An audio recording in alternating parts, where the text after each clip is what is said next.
6 years. But my name is John Belsko, the president of the Development Council. I welcome you all here tonight. We've got a couple things to talk about tonight. The first thing we'll talk about, is probably the biggest thing, is a new development for the northeast corner of Pershing and Ashland. This is behind me here. They're going to talk a little bit about it. Alderman Lee of the 11th is going to be here a little later. She's going to be before this, so she'll also answer questions as well. We'll also talk about the RFP update. So for those of you who were here last month, there was a meeting, or we had a meeting with no one from DPD about the proposed RFP that the city put out for one of those Pershing. We'll update about that, as well as our UIC partnership that we've been talking about all summer, and you're probably all sick of hearing about. We're going to update on that as well, and then I've got 3 good news community announcements as well that I'll share with you guys. So I guess without further ado, Rob, you want us to do a film where you're? Yeah, right, great. Yeah. Yeah, I mean, we'll just kind of. You want to start with small stuff? Yeah. Okay, all right. So we'll start with small. We'll go backwards then. Yeah. All right. So from the bottom of my list here, there's some general community announcements. The community garden, I mentioned this last month. They're getting a bunch of fruit trees, like 20-something fruit trees. They're doing a planting event on the 22nd of October from 9:30 to 12:30. It's on the second to last Saturday of October. They don't need volunteers, but if you want to volunteer and go out and help plant, they are more than welcome to have you. But if you want to go out and have a good time and hang out with your neighbors, that's really the goal there. So we've been working with them as well as the Arboretum folks to secure trees and secure that spot and work with the city and all them. Most of the lifting was done by Nicholas, who heads the community garden. So if you see him out there, thank him for what he's done. He does a lot of work. He's a great committee and that's it. I was just there to help him, promote native trees and all that. The next thing is the Aquinas Literacy Center. We've had a number of meetings over there. Our UIC meetings over there. They're on 35th and Wood. They got a $1.5 million resiliency grant that we had talked to them about and a letter of support with. So Liz, you know better than that. I just wanted to mention what it's for. Yeah. So the goal of part of the grant is actually to support activities that various organizations are doing in the neighborhood and to really sort of generate more sort of community involvement and engagement. So part of the grant will go towards actually having some community engagement for people hired that sort of go out and talk to neighbors and get them involved in various efforts that organizations are doing. And we've asked to be involved in sort of that process too. So we'll get her updates. If we're asked to do some volunteer stuff, we'll ask you guys as well. It's a lot of money. They want to do a lot of good for the neighborhood, and we want to help support it as much as we can. The last thing is more just a general announcement. So the thing is communities, which is the Metropolitan Planning Council, they want to talk with us, the MPC, as to find out information about what the level of community support is for redoing or redesigning the 35th and Western Viaduct. So the one that goes right by the river there. I'm sure if you drove over it is garbage. So they want to try to redesign it. We took the email two days ago, so we don't know what it's all about yet. But as we find out more information about what they want to do in their proposal, we will pass it on to you guys. But I think at this point, we want to know what the community thinks about it. Like, do we support it? Yeah. You're talking about Western Avenue over the river? I think so. It's 35th Street is right over the river, so it's either the viaduct right there or going into 31st, right? It's 31st. So it's like the border of McKinley Park and the river, so it's not quite us exactly, but it's very close, and it's one of the ways we get out of there. Needed. What? Sorely needed. Exactly. It's still needed nonetheless. So I'm sure they're going to reach out to us and folks in Pilsen about what we all think about it. So any questions about those three things? No, all right. Next thing up here, you want to support it? Okay. Oh, yeah. So we have some really great news from our friends at UIC who were working with us all summer on projects around the neighborhood. Our graduate students have won an award from the American Planners Association, which they will accept at the convention at the old post office next week. And a couple of us are going to go and kind of report back on what some of the other projects that things are happening at the convention. But we are super, super excited for them to be able to make this presentation to that kind of audience, which will hopefully bring some of the more of the right kind of attention into neighborhoods. So, so kudos to them. And then a short update on the RFP. Yeah, so the RFP. So the request for proposal, which is related to the city's sale of the Eastern Most Building and the Central Manufacturing District on Pershing, so the one at Pershing Wood. So it's the easternmost red brick building, and then with an option on the short one-story streets and sanitation building next door. That is underway, the process is, and so this week, Nolan personally, on behalf of DPD, has hosted some tours of those buildings. About 50 people showed up for those tours. One of them was me, but and there were a few other organizations. I think McKinley, for example, was also there. But it was mostly people who are interested in actually building on that property. And they had about 50 people total, so we were estimating 30-something interested parties, because some people brought their assistant or whatever to the property. And it was a real wide variety of people who came, which is good. We want to see a variety of options put forward. If you have the time to read 40 pages of proposal, they actually did a pretty good job of incorporating like a good portrait of what the neighborhood is really like, what neighbors want, information from the neighborhood plan, and also some of the suggestions that came from UIC. So there are going to be sustainability requirements. The winner of the bid will have to seek landmark status for the building. They cannot change the facade. So there are some really good things in there, and I'm cautiously optimistic that we'll see what gets proposed. I know there were 2 architects from Tilson, from different firms, with associations with Tilson, for example, who came in with no plans, and they were asking a ton of questions about what neighbors want. So that's encouraging. I don't want to get too far ahead of ourselves, but I really am optimistic that we'll have some decent options.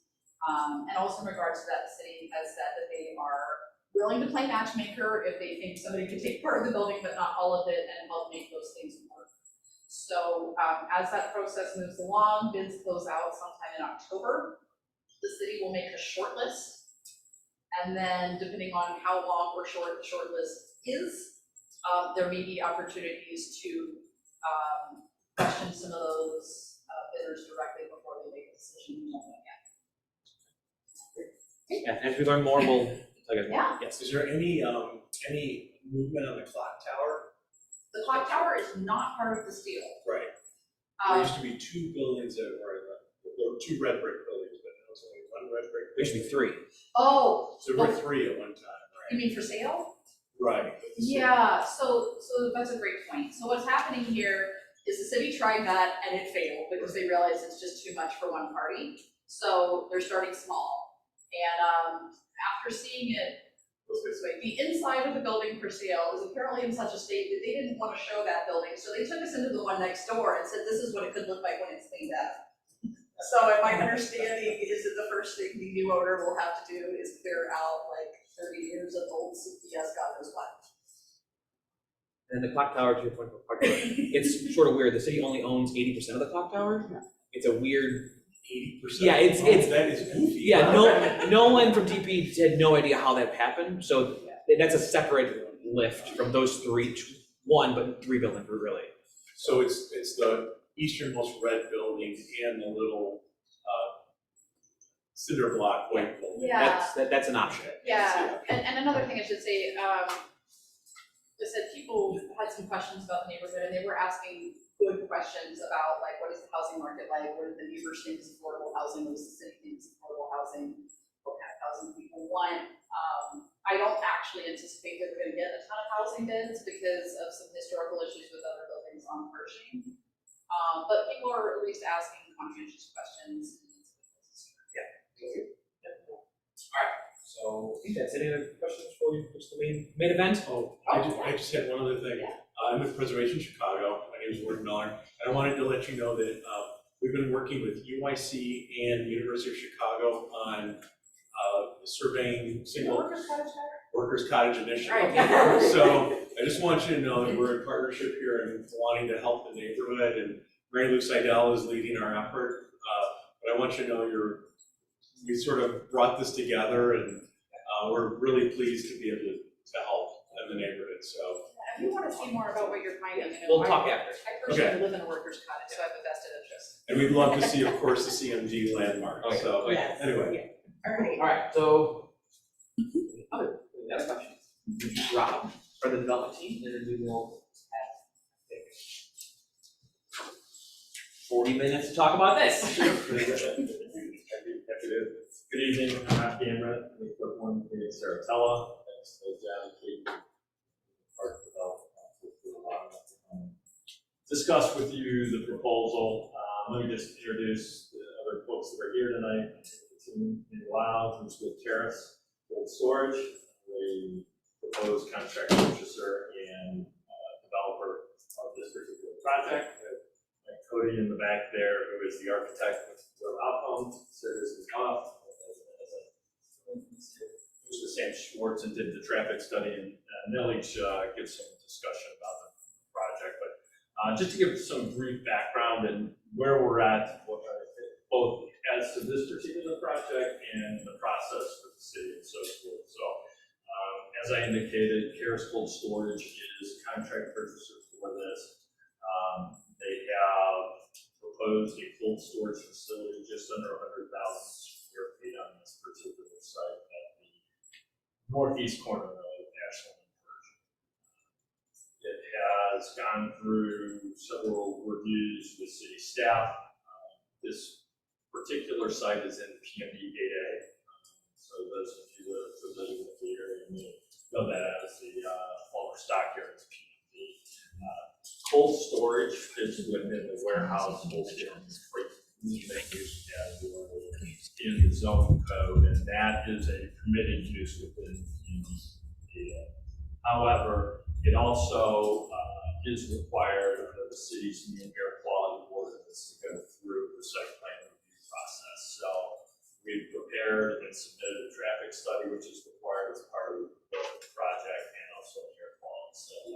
We have provided some hard copies of it. They're on the seats in front. It's also on the city's website, so if anybody wants further information regarding the studies and so forth. The other thing that's required as part of the site plan review approval process is to have a formal community meeting, which we've had two with the Golden Weeds office, and in addition, having a presentation development. I'm going to have, to give everybody some more detail, have Mike Cody walk you through and get into some of the slides here, and then we'll talk about the traffic study and some of the reports that have to ask questions. Okay, so I apologize for sitting back here. My name is Mike Cody, I'm the architect of the Clear Malcolm. We have, as Rob pointed out, we have a building in the northeast corner of Pershing and Ashland. It's just under 100,000 square feet. It is set back 15 foot from Ashland. We kind of coordinated with the city many times, going through the site planning review process, and we've ultimately come up with this site. I believe this is scheme 16 or something to that effect. And we provided streetscape along Ashland for the building, and I apologize, it's blurry. What's shown in dark blue here is going to be multi-temp freezer. What's shown in the light blue along here is the cold dock area. That's where the trucks deliver and they receive and ship goods from. And then there are two kind of brownish areas down at the south of the building here. One is a machine room for utilities and such, and then one will be a small office area, which will consist of a couple offices, a break room for workers. Obviously, it would be nice to get out of the 20 below 0 freezer and eat very much. So we've created a little bit of an area that will be the condition outside of the anticipated freezer. Cold dock is about 32 degrees. The freezer areas, again, they're multi-temperature. They can go down to 20 below 0, and they can be any other temperature between there. Different users have different requirements depending on what kind of production and or storage they have going on. The parking shown up down here, right along 39th Street, and we have trucks. We have the ability to maneuver trucks up 38 or 39 and get into our truck port. One elevated drive-in door, and these other doors shown with the triangles would be typical dock doors. So there is a lower dock where trailers can back up and feed into the building. We also have a small storage area for trailers in the back here, very well screened from the neighboring streets. Will you keep going, Rob? Or? Yeah, that's right. Okay. So the next slide, we're kind of showing our building in context to the neighborhood. We started out, to be quite honest, with our building right up against the property line, as are most of the buildings in the area. In working with city staff, we set it back. There is a bus stop out there. There are some other reasons for doing it, but we were able to manipulate it. This next slide kind of shows the names of the buildings in the area. We can go back to it if anyone has questions about that. Some of the other addresses, just again for context. This is the zoning map. This is part of the site plan review process, as we need to show the building contextually related to the zoning and surrounding building. The area in purple is the PMD that we're within, and then there are some other zoning districts on the other side. Last time I can tell you. So the B, it's a mix of B, M, C, and then what's shown in yellow there would be the residential. As far as the building architecture, cold storage buildings, by their nature, are required to be kind of white. Most cold storage facilities you see are white, and that's so that they don't absorb the heat from the sun during both the summer and the winter months, which will help maintain the temperature inside. The manufacturers of the wall systems actually will not warranty the panels if you take them in darker color. So we have the ability to kind of provide some interest to them by painting and or mixing up the colors of the different panels that we can utilize. But we're kind of a little restrained. This is a view showing the office corner. This is a speculative project, which means we do not yet have a tenant. So we're showing signage. I don't think it will say signage. It'll probably say but that's where the signage will be. And you can see the office portion is lower in scale. The freezer portion is 50-foot clear height. So that means 50 foot under the joists on the inside of the building.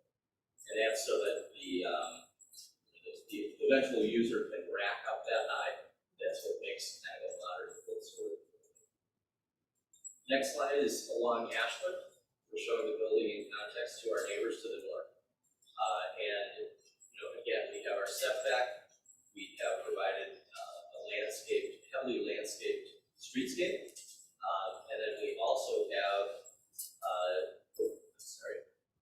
have some areas for a local artist sculpture in the middle of the property. It's not really shown here, but right in the middle of the building, there's a little area that's going to be dedicated to the local artist, and it will be commissioned by the developer by Harris to provide that sculpture.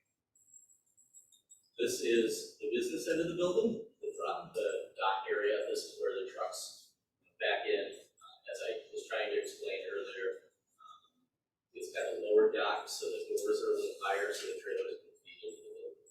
You'll note that the cold dock area is lower in height because you're not loading or you're not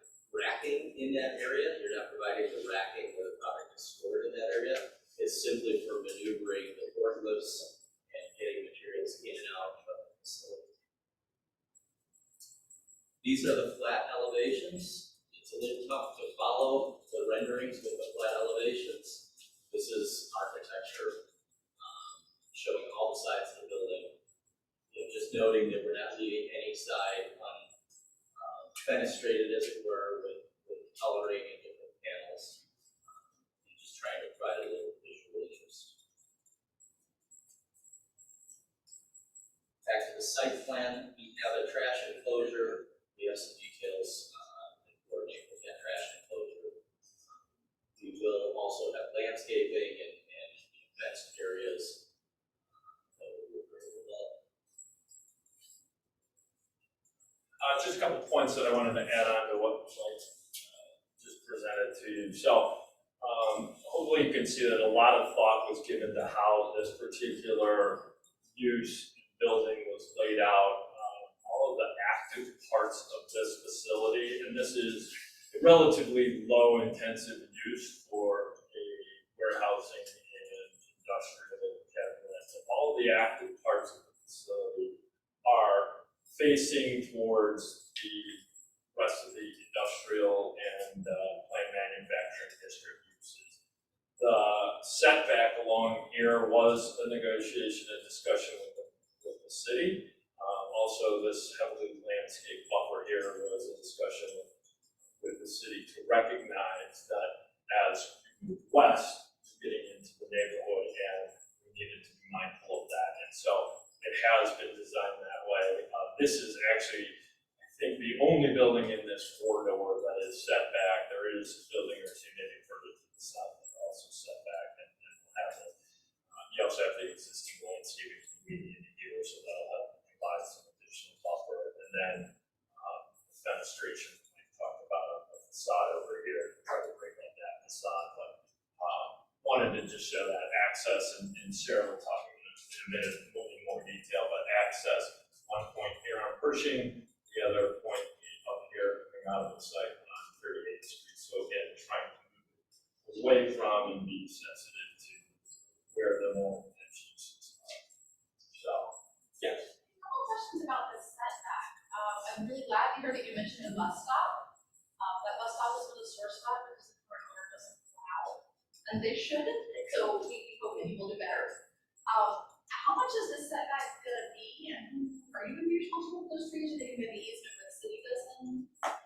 15 feet from the property line is along the entire length of Ashland Ave there.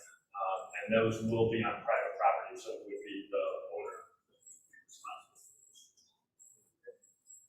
And then what do you think that your customers might be? Will it be like manufacturers in the back of the yards? Is it gonna be like some produce market?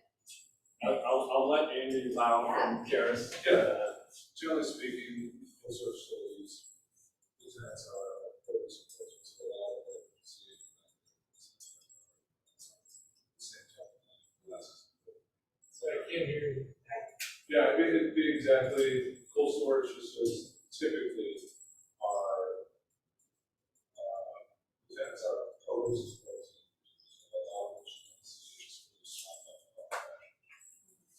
Highly likely to be food. Yeah. This is food capital, so. Yeah. I'm just wondering, I was Preservation Chicago, I'm Gordon Miller. This district was one of our Chicago 7 most endangered last year. It was a year and a half ago. And ironically, these buildings are featured as like one of the primary sources. This was an incredible district, the first in the nation, and inspired the building on Pershing Road to the west that we all know. And realizing that, this is Ashland Avenue and Pershing Road, and forgive me, but cold storage warehouses aren't quite so beautiful to look at. And I'm just wondering, was there any thought, or could there be any thought to sort of a facadectomy where these elevations and the tower are preserved in a warehouse building inserted behind as an idea?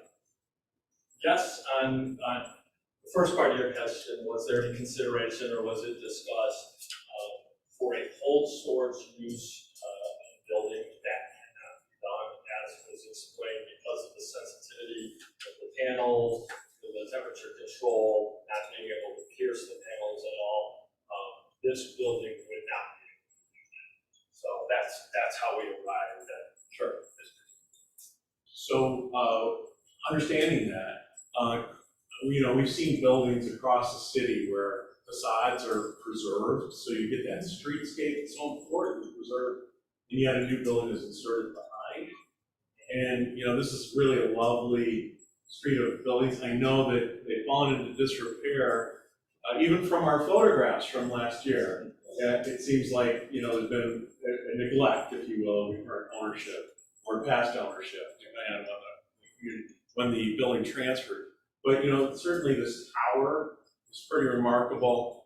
The building that's attached to the tower is really beautiful with its terracotta and brick facade. And it seems like there could be a way of saving this in situ, as they do downtown, as they have done with multiple projects, and then building almost right behind that facade as an idea. Is that something that you could look at? I mean, this would make this a better city. We're a city of architecture.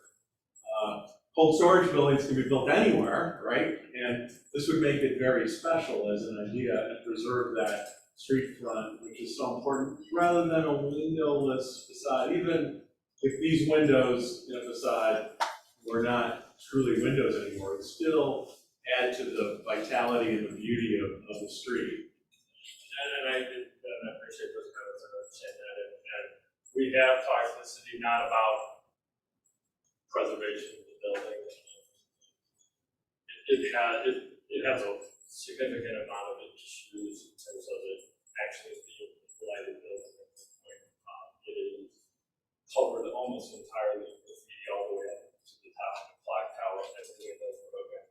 And the scaffolding along Ashland Ave that the existing has up because of structural issues. So there's a lot of, but unfortunately, yes, a very historical building, but there are a lot of other issues with that particular building. One of the things we have talked to the city and still are talking to the city about because of these different architectural interests along Ashland Avenue, and we proposed it originally, and the city's still considering it, is having some form of mural or other interest along the entire length of it that's been done in another location along Ashland Avenue, similarly here. So there would be room still for discussion along those lines, at least as it relates to this particular. The only problem is that, murals fade and they get repainted, but not to hammer this idea home, but you've got a first-class building in the world's first industrial district, if you will, next to Pullman, let's just say, and we're destroying it one by one, block by block. And it would be wonderful if a corporation like yourselves coming together would honor Chicago's architecture and at least integrate this facade and that tower into your plans. And I think there's a lot of creative ways of doing it. We've seen high-rise buildings in the loop where they save them in situ, they build right up to them. I want to encourage that because another blank wall on Ashland or Pershing is another blank wall. And I think that really dumbs down our city, which is known for its architecture in these major streets. So I just want to put a plug in for considering that idea rather than, fake facades and things that can be built anywhere. So I just wanted to offer that. Thank you. Sure. I'll just go ahead and then we'll take yours now. All right, yeah, just to sort of reiterate the sentiment, I think it's a real shame that we're planning on tearing that beautiful building down. I've driven by it, passed by it multiple times. I mean, unfortunately, I think it's probably inevitable just because it doesn't seem to be in the best shape, but I really don't like that we're losing these wonderful buildings one by one, especially a building of that size and nature. Admittedly, I am more impressed with this plan than I thought it would be. I do like that you're trying to bring the building to the street.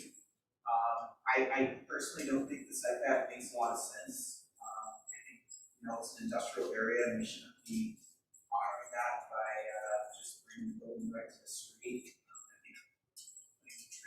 the industrial buildings doesn't make a lot of sense, plus, you know, we want to put a mural on, which I think is a great idea. To increase carbon mural.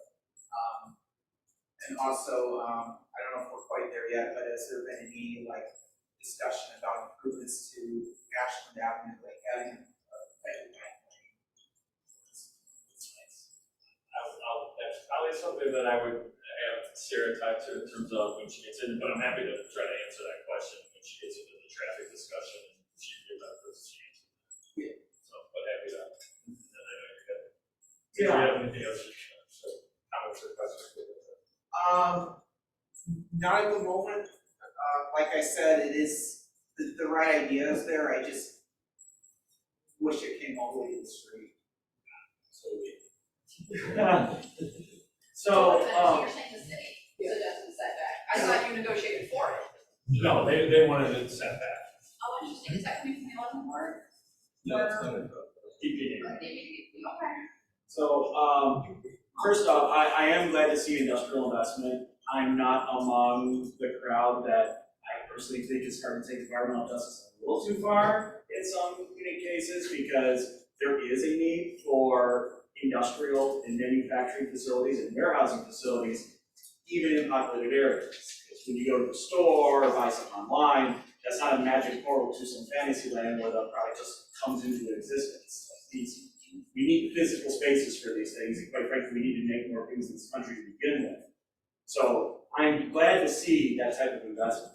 That said, I'll be frank, I'm pretty pissed off that we're losing yet another industrial building in, as Ward Miller said, the first manufacturing district. Like, quite frankly, the city just doesn't seem to care about our industrial heritage. We are the industrial city. We are the preeminent example of the industrial revolution in this country. And we're just literally throwing away, like, this building would be a prized possession in a place like Houston or Nashville or any of these other hot cities that don't have these wonderful old buildings that create character. And we're just throwing them away.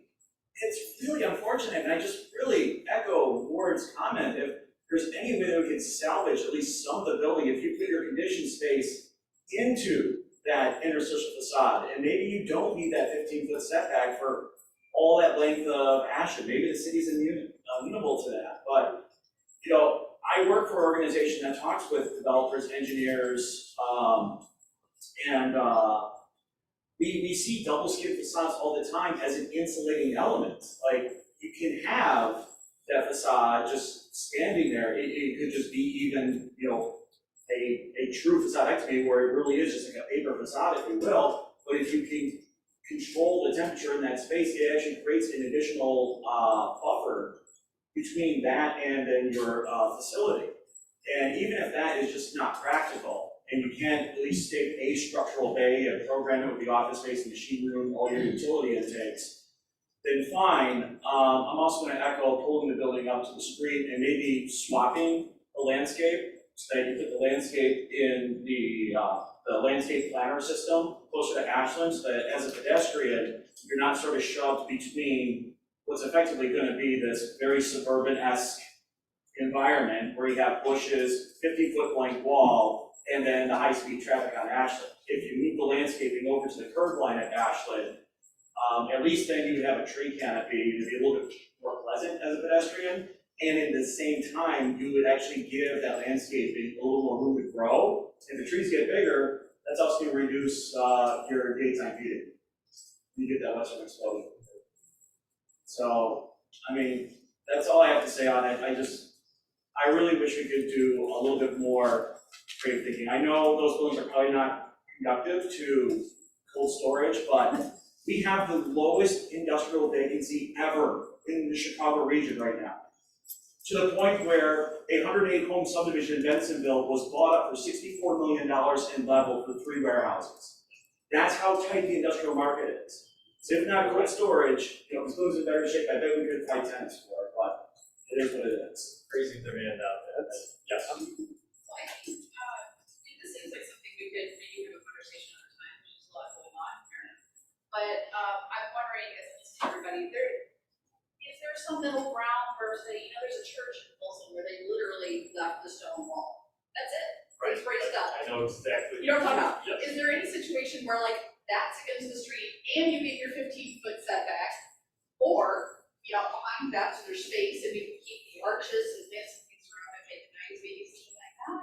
Or is there a universe where you say you're gonna commission a sculpture from a local artist, where someone from the neighborhood takes this amazing architectural salvage and does something to honor this building that's being torn down?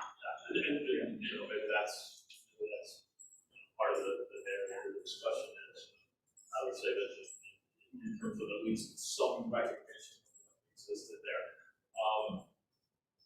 I'll address that point of question real quickly, and then I want to make sure that we have a minute to talk about traffic and give anybody else a chance. But so the other challenge we have trying to do too many things is a lot of care has been given to make this work, but we also are working on a site that's a little bit of a Swiss watch. So we've squeezed it. You still have to get the employee parking through here. You have to be able to have room for trucks to move through and so forth. So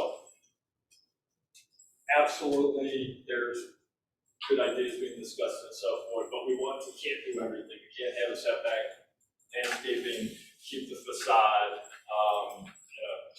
you're skinny down the building too much, in fact, it's already in its smallest footprint. So there's a number of competing factors to make it work on this site. If we had this whole thing, that's a different discussion. But I appreciate some of those thoughts being incorporated in the neighboring commission for the public art.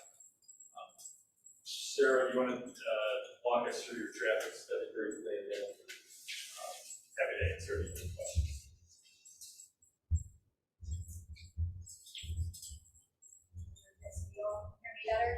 My name is Sarah Disney-Hoppy. I am the Director of Traffic Engineering at St. Schwartz, and do prepare the traffic study for this development. For those who don't read traffic studies regularly, I can just walk through an overview of what the composition has to be. We go out and document what the existing transportation activity is in the area to start. In this case, because we began our work in 2021, we did do an adjustment to account for the dip in traffic during the pandemic, as we all observed in our communities. And then to add on to that existing condition in the area, we estimate how much traffic will be generated by the proposed development. We combine those, also account for other general background growth in the area, either due to planned developments that are known, or to general area growth, which incorporates other developments that are not yet known, but are expected to happen in the area. And then look at a traffic model comparing the existing and future transportation functionality, so we can use that to identify potential impacts, and then that together with our knowledge of best practices for transportation operation and safety, recommend some improvements to make sure that the traffic from the development is accommodated. Thank you. So to speak about how much traffic we would expect is coming from this development, it's common for traffic engineers to refer to a resource called the Institute of Transportation Engineers Trip Generation Manual. And this is a resource that has been compiled for decades, that is a common reference that traffic engineers use, that uses empirical surveys at several locations across the country to combine an understanding of what the typical transportation characteristics are for certain types of vehicles. In this case, for this type of warehouse development for cold storage, we would expect on a daily basis that we would have in total 200 trips. A trip is defined as either an inbound or an outbound movement of a vehicle. 140 of those are projected to be cars, and 60 of them are projected to be trucks, which could be a range of sizes of trucks, medium box type trucks up to semi trucks. It is a range that we look at there. We also focus on the morning and evening peak hour when the area traffic tends to be highest, and then layer the site traffic on top of that to come up with the critical highest hour for our evaluation. In the morning, the typical characteristics of a development like this would be 20 trips in the morning, and then 20 trips in the evening, 5 of which would be trips. For some context, these 200 daily trips, if you look at the adjacent streets, Ashland has about 21,000 daily trips, and Pershing has about 16,500 daily trips.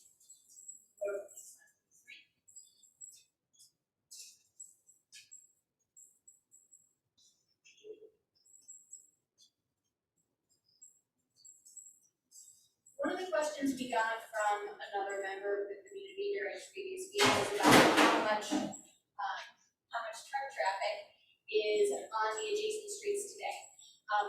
Now, the database from the State Department of Transportation does not have information about what the daily trips are, but at Sam Schwartz, we do have data from 2 different recent years about how much truck traffic is on the streets during those 2 peak hours in the morning and in the evening.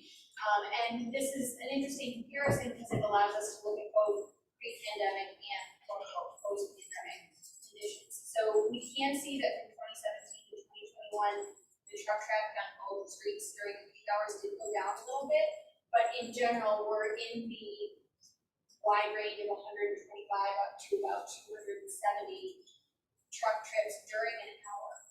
And so to recall back to the previous slide, we were talking about 60 daily truck trips from the development. And so while we don't have a direct daily to daily comparison, we can see that the daily truck trips compared to these 2 combined hours. Can you talk just a little louder? Yes, of course.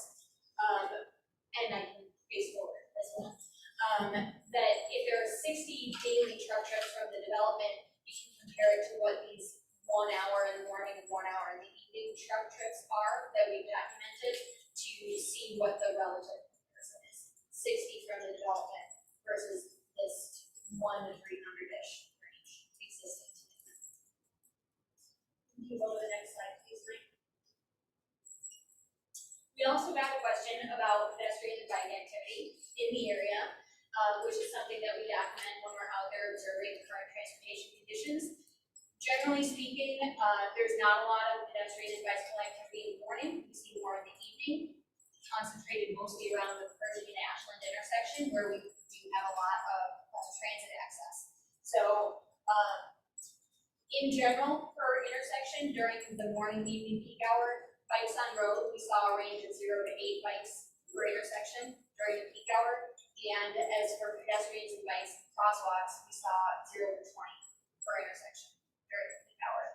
It's relatively low compared to some other locations in the city.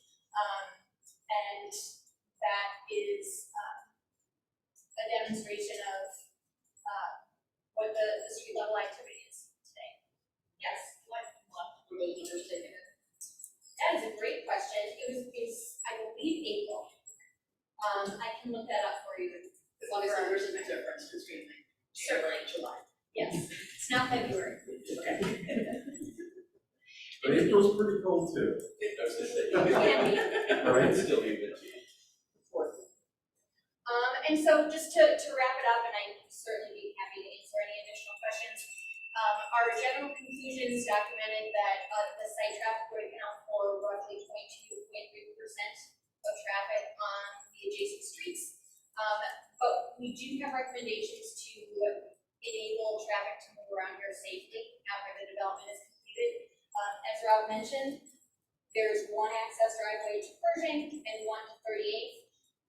The location of that access is relatively close to the signalized intersection at Ashland and Pershing. And so having a vehicle waiting on Pershing to turn left into that access could be problematic because it's common that cars would be backed up through that location and it would not be in a very safe condition. So we recommend prohibiting inbound left turns at that location so that there's not additional congestion there. To facilitate that, we recommend that both cars and trucks are able to use both accesses because if there are, for example, employees coming from the north on Ashland, they would make a left on Pershing and try and turn left into that Pershing access. So instead, we would suggest they turn left on 38th Street and travel to the I did hear your question about protected bike lanes. That's not something that I'm aware of as a city plan. As you know, a bike facility has to be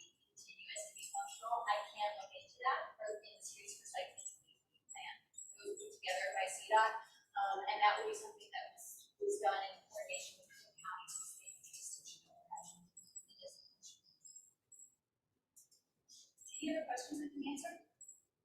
So you mentioned that you would not allow people to turn left into the facility from Pershing. Will you also not allow them to turn left out of the facility on Pershing? Because that's complicated too.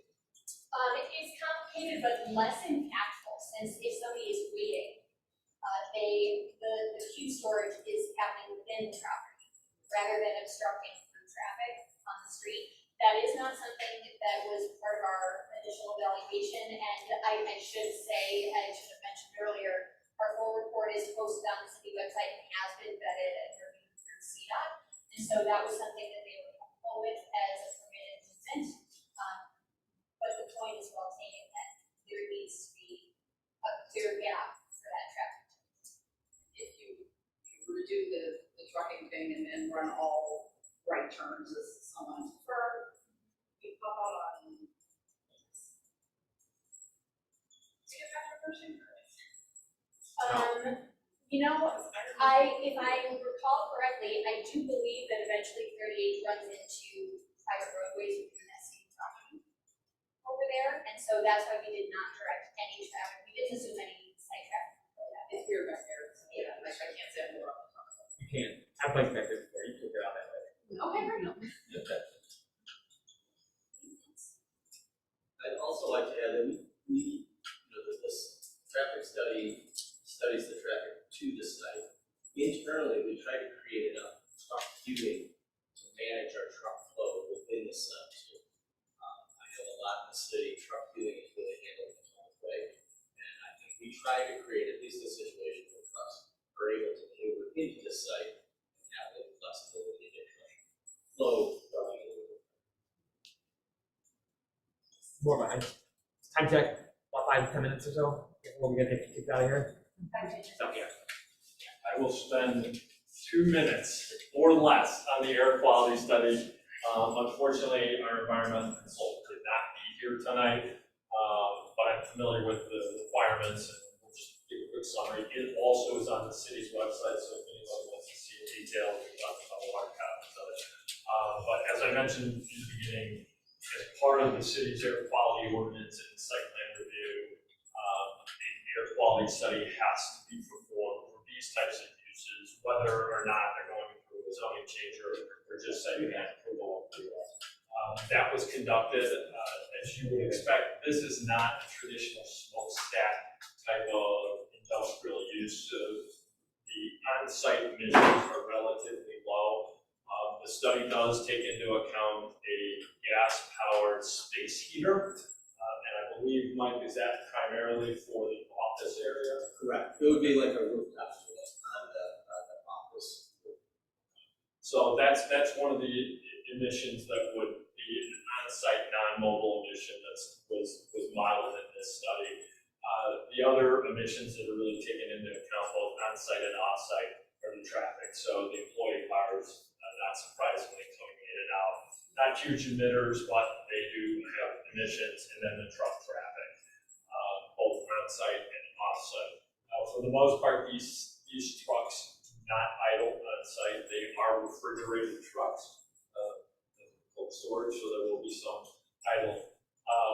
Summarizing the study, so the city's issued interim guidance in 2021. This study followed the modeling followed that guidance, and it came back showing that the emissions from this site, and here we have the summary of it, are significantly below what's called the significant impact level to the sill. So regulations set a certain baseline. If the study modeled emissions at a percentage higher than those sills, then a cumulative study and further investigation would need to be done.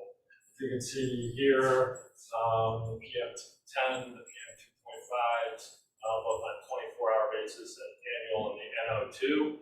This is the stamp baseline that the city requires be looked at. This is actual modeling. So for this first level, we're only 2.5%. This site's only emitting 2.5% of what would be considered a minimal level. Same 9.2%, 14.2, and 57. All well below what would even require more investigation. And so we've submitted this study to CDPH, the City Department of Public Health. They've vetted it, and the study's been satisfactory. So did you do a air quality study of the neighborhood there? So it's done through modeling. They have receptors that are done, so I can take you back. I mean, if you look at something like the Natural Resource Defense Council map, Mhm. okay, which is looking at pollution, Yes, yes. this is a very red area, the highest level in terms of asthma for children. You're in the area where the kids, there was an article in the Trib last Thursday about the number of kids going to the hospital because of lung problems, right? And to me, obviously, this doesn't lower the problem. You're turning and saying, guys, it only moves it up a little. Well, the modeling uses the National Environmental Quality Air Standards, and that model shows that health levels, and I don't know all of the factors in the. But if you take this community, right, and it's the high end of cumulative and, That's not what NEPA shows. no, of course not. Well, that's the standards that the city requires us to run our testing. This is the EPA's air quality standards. So you're turning effectively and saying, right, you don't care. No, that's actually absolutely the opposite of what I'm saying. I'm saying that Do you have a site down at 43rd National? they own the site, yes, at 43rd. Why don't they put this down there? Because as was indicated before, the industrial demand is probably higher now than it has ever been. But you're putting it in an area that's heavily polluted. That is not what our information is. I'm not Oh, trying no, to that's- argue with you. I'm only trying to indicate to you that what we are required to look at, which is EPA information, shows that not only is it not red, but that the limited amount we move it up doesn't move it into a health category. I am not saying we don't care. I am simply suggesting that our study and the regulations that exist now meet all of the. I look at it and I say this is the 5th site between 35th Street and Pershing, no, just south of Pershing Road in the last year for your trucks. I understand that. That's why I go, if all these things are new, how do they do a traffic study? They have a lot of historical analysis and information. But you're not using it for the air pollution. They actually are. They take the traffic study, and that's how the city's air quality study works. They utilize the traffic study and take those inputs into how the air quality study. So they look exactly, the traffic study says there's a certain number of cars coming. That is modeled into our air quality study. A certain number of trucks and types of trucks. That's modeled as well. So all of that is actually taken. But if there's 5 new sites, there's Amazon to they're all new. How do they have a, I don't set I'm not an environmental scientist, but I do know that the EPA sets air quality standards and our consultants. my problem, I come to meetings like this, when they moved Matt Asphalt in, on the other side of the park. No, Yeah, one said, I'm sorry. the spiel was, it'll smell like a bakery. Okay? 200 daily truck trips. All of these things compound. You're compounding the problem. And it's nice to say, the building will look nice with the trees along National. I look at it, I'm in the second half of life. So, Okay? we I got turned that. 78 in a few weeks. But there's all these little babies in this area with asthma, with heart problems. And someone considers this, we're gonna put this building there. I've said enough. I understand that, and I don't, I agree with your point, beyond that, but I appreciate your concern, believe me, it doesn't fall in deaf ears. And it's the same problem in South Chicago. Yeah, can I ask some question about Yeah, like, go ahead. yeah, and then when we talk about everything, but my question is more kind of economic and financially. So the first of all, I know you guys do lots of cold storage. So what is the expect percentage of the occupancy? So how many units you're gonna rent out? And then second is, Sure. how long did you, if you have a goal, okay, like for the percentage wise, how long is gonna be the goal? And then third is how many units or how many tenants you plan to have? Sure. You schedule out. And then, and the last question is, how long of those contract periods, like contract periods? Because I think Say the there's, last thing, I'm sorry. how long is the contract? Oh, like the lease? Yeah, The lease, okay, yeah. sure. I'm gonna and if we miss one, remind us that we didn't get them all, but I'm gonna let Andy try to address what they would be expected. Yeah, typically with a building this size, you'd see maybe two tenants tops, but this is probably, we're designing this for a one tenant facility. Typically, leases are anywhere between 5, 10, 12 years. Typically, it's like that 7-year mark is what we're really seeing. Do you really love pallet counts for this? Yeah, this site probably has about 10,000 pallets in it, so I don't know if that answers your first question, but it's. So when you say about one tenants, are they like wholesale or like, like distributor, so they're gonna be subleased to pay other tenants, or they just, like only, the tenants to use it?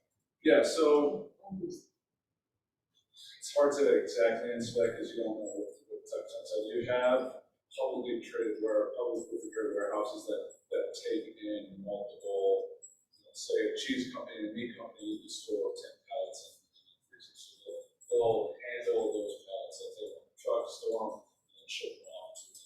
Generally speaking, this facility would service the local restaurants, the local hotels, the bars, and all of the these communities. So you have companies shipping their products from anywhere else outside the United States, outside the country, coming in, being stored in this facility and distributed to the local. You have the tenants to be leased already, or you got the local one until you distribute? Or like Both, but we have a lot of tenants that we talk to on a regular basis that are interested in Chicago, but a lot of these tenants don't really come forward looking for space until we're a little further along in the process. Let's do Liz first, and then. So I'm curious about, so how many people does the facility employ? And what are the sort of average wages, salaries and all that? Yeah, so typically we're expecting between 30 and 60 jobs. And I don't know exactly the wages, but I do know cold storage warehouse salaries is definitely higher than a dry warehouse because it's negative degrees there. Yeah. Just to be clear, you guys are renting the building or you're renting the service? So, or who is employing these people? Yeah, so we just build the building, and we kind of tenant who's going to take the space and they get in charge of it.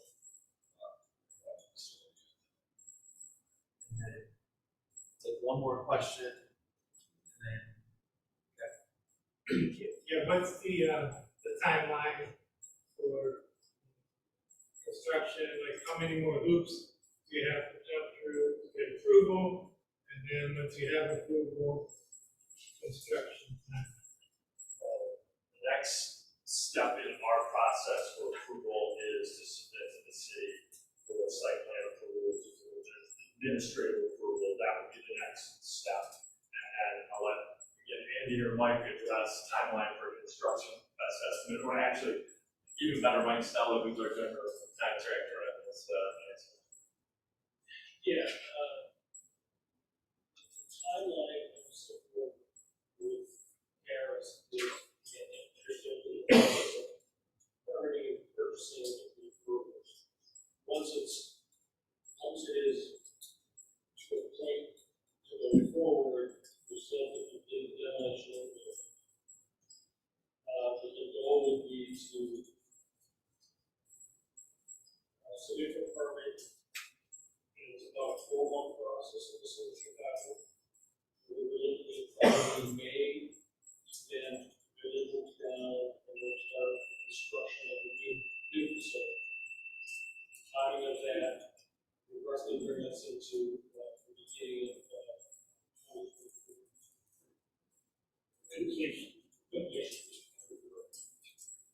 I just have one question for myself. So I was at the first meeting that you guys had online, and I raised the question of what the mitigation for some of these environmental impacts, so like solar, electrification, things like that. Has that been sort of fleshed out some more, or is that still sort of like, there's 100 points to choose from, we have a, okay. yeah, and we are happy to share that when we get to that phase, but it's just, again, at this stage, they haven't determined exactly how those 100 points will be. And then, there's no other questions. I want to thank you guys for your time.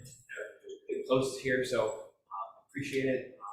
You guys will share this with us. We can share with all the folks who weren't here, and have to send you guys questions too. If you guys have other questions, think of, in 20 minutes, just send it to us, and we can have it with you guys to your team. Okay? I want to take the last 2 minutes here, and if it's okay, introduce Alderwoman Lee. She's the current and potentially future alderman, pending election for the 11th ward. So she will have more this area as well as more of our area come the next year when the new boundaries for the wards are, implemented. There should be one of them, so if you want to take a couple minutes. Yeah, Introduce yourself. thank you, Garrett, so that everybody doesn't have to crane their necks, I can walk up, that'll be a lot easier. I'm Nicole Lee, thank you very much for the introduction. I'm sorry that I was late, so many stops to make, still got one more after this.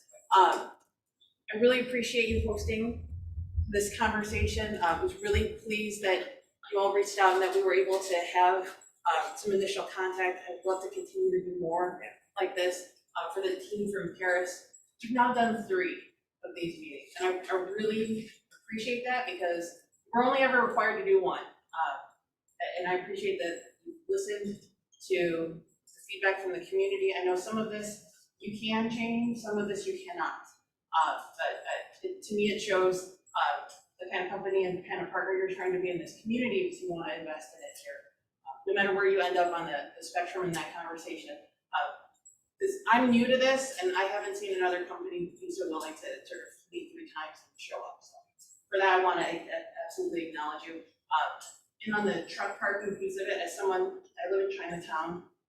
Again, where I work, across the street from where I work at the ward office, there's all kinds of truck queuing on streets, and it's terrible. So I appreciate the thoughtfulness of the solution that you've got there.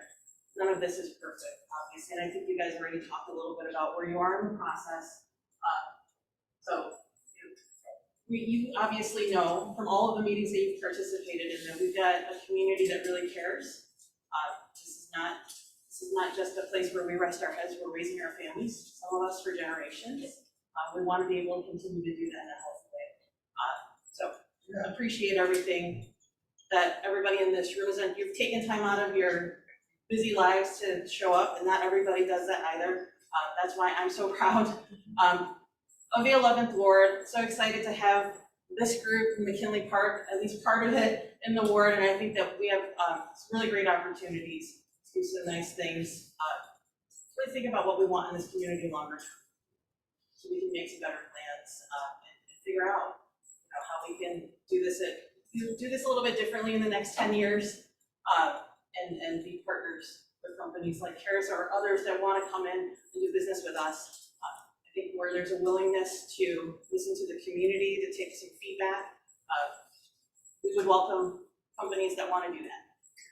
That's why I just want to say, for us at McKinley, we really appreciate having the opportunity to have this conversation, because as the gentleman here cited, all those other things that went on in Ashland, we found out when they broke ground because no one was talking about us. So, we really appreciate. You've got that commitment for me and for sure. having the opportunity to voice our concerns. It's a welcome change. Well, I won't keep anyone else, so if you guys want to talk afterwards, we've got 15-ish minutes before they kick us all out. I So can stay for a few extra minutes. yeah, thank you for your time, everybody. We'll see you all. Our next meeting is the 19th of October. I think we were going to try to get the Workers Cottage folks here, as well as an informational meeting with the Southwest Equity Assurance Program.